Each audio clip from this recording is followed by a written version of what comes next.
Hello everyone, आप सभी का स्वागत है स्टडी फाउंडेशन यूट्यूब चैनल पे। आज का पेडागोजी क्लास के अंदर हम लोग डिस्कस करेंगे मैगजीम ऑफ टीचिंग का क्लास नंबर 2। इससे पहले क्लास के अंदर हम लोग बेसिक डिस्कस किए थे मैगजीम के बारे में, प्रिंसिपल ऑफ टीचिंग, दोनों का बीच में डिफरेंस के बारे में। इस वीडियो का पीडीएफ आप सभी को टेलीग्राम ग्रुप में मिल जाएगा। ये क्लास आप सभी को पोस्ट ग्रेजुएट टीचर दोनों एग्जाम में हेल्प करेगा। तो चलिए वीडियो को शुरू करते हैं।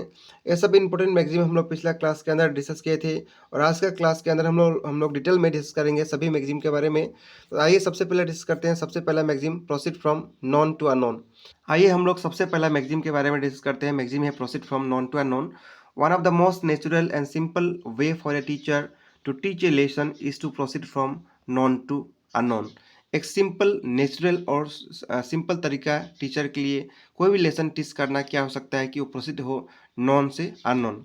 It means a teacher should proceed to teach a lesson from facts which are already known to them and then proceed to the facts which are unknown to them. This may help a child to relate the things unfamiliar to them.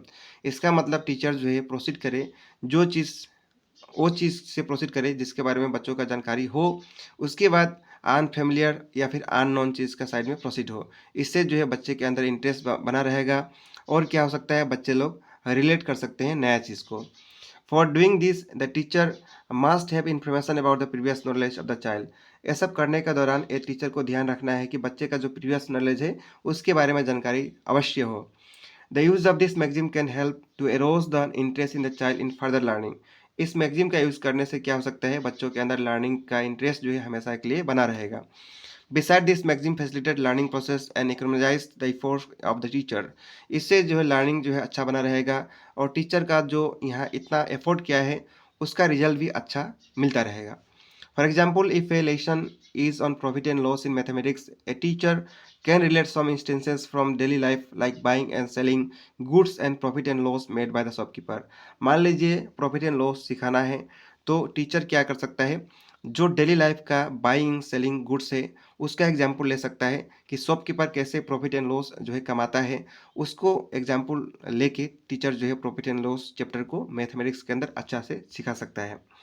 और ये skill जो है proceed non to unknown, ये जो है lesson introduction का जो skill है इसके ऊपर ही बेस है। ठीक है, इसी मैगजीम के ऊपर बेस है, यानी नॉन टू अननोन जो मैगजीम है और लेसन इंट्रोडक्शन का जो स्किल है उसके ऊपर बेस है। ठीक है, आगे चलते हैं, नेक्स्ट मैगजीम को डिस्कस करते हैं। नेक्स्ट मैगजीम है proceed from simple to complex. ये मैगजीम लगभग सिमिलर है पिछला वाला मैगजीम से। This maxim indicates that a child while teaching must be acquainted with the simple things and then slowly process to the complex one. इसका मतलब जब भी टीचर कोई टीच करे चिल्ड्रन को तो सबसे पहले सिंपल चीज़ सिखाए, उसके बाद स्लोली जो है कॉम्प्लेक्स का साइड बढ़े। If a child proceeds from simple to complex while learning, he or she will be motivated to learn and will take much interest in the lesson. यदि इस प्रकार सिखाया जाए सिंपल से कॉम्प्लेक्स तो लर्निंग के अंदर बच्चे मोटिवेटेड रहेंगे और लेसन के प्रति इंटरेस्ट भी उनका बना रहेगा। The maxim simple to complex refers not only to teaching of a single lesson but also to the framing of a syllabus of work for children. This indicates that while preparing a syllabus, a teacher must take into account that a syllabus should contain simple matter first and then proceed to the complex one. इसका मतलब ये नहीं हुआ कि सिर्फ एक lesson के बारे में यहाँ बात हो रहा है, यहाँ कंप्लीट बुक का ही बात हो रहा है। ठीक है, इस प्रकार लेसन को इस प्रकार जो है कंटेंट को प्रिपेयर किया जाए कि बच्चे जो है कोई भी सिंपल चीज़ को पहले सीखें और बाद में कॉम्प्लेक्स चीज़ को सीखें। ठीक है, for example in a class of science while teaching about parts of flower, a teacher must proceed with showing a flower and then come to teach its parts. तो मान लीजिए टीचर को यदि क्लास के अंदर टीच करना है parts of flower के बारे में, तो सबसे पहले फ्लावर टीचर जो है शो करे, उसके बारे में बताए, उसके बाद उसका पार्ट्स के बारे में डिटेल में एक्सप्लेन करे। ठीक है, तो ये रहा सिंपल टू कॉम्प्लेक्स मैगजीम के बारे में।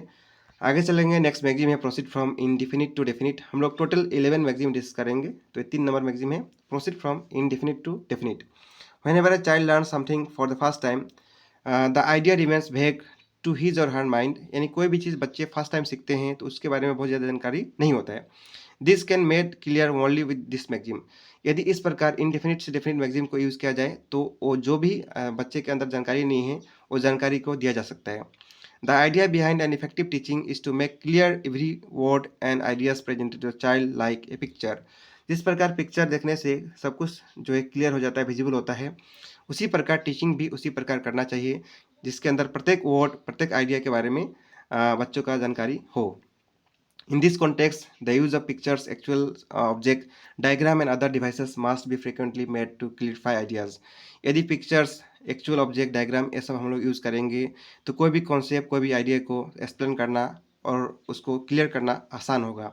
तो यही मैक्सिम है कि इनडिफिनिट और डेफिनिट से हम लोग को क्या होना चाहिए, प्रोसीड करना चाहिए। ठीक है, आगे चलेंगे। नेक्स्ट मैक्सिम इसके बाद होगा proceed from concrete to abstract.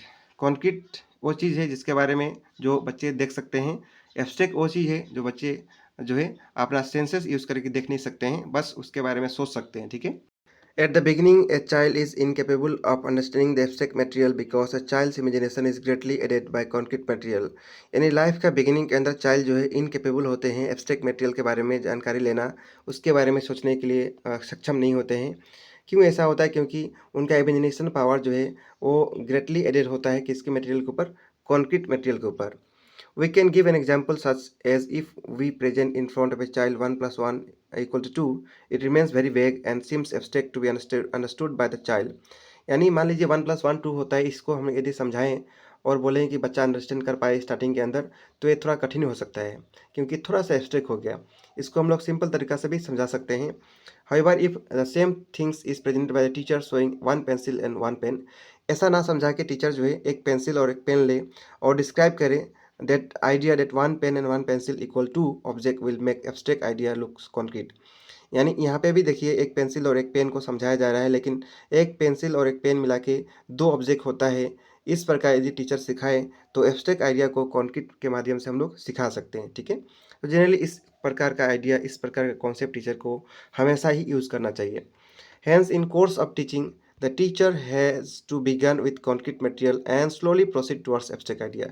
यानी टीचिंग करने के दौरान टीचर को हमेशा कॉन्क्रीट मटेरियल के साथ शुरुआत करना चाहिए और स्लोली जो है एब्स्ट्रैक्ट आइडिया के साइड में प्रोसीड होना चाहिए। ठीक है,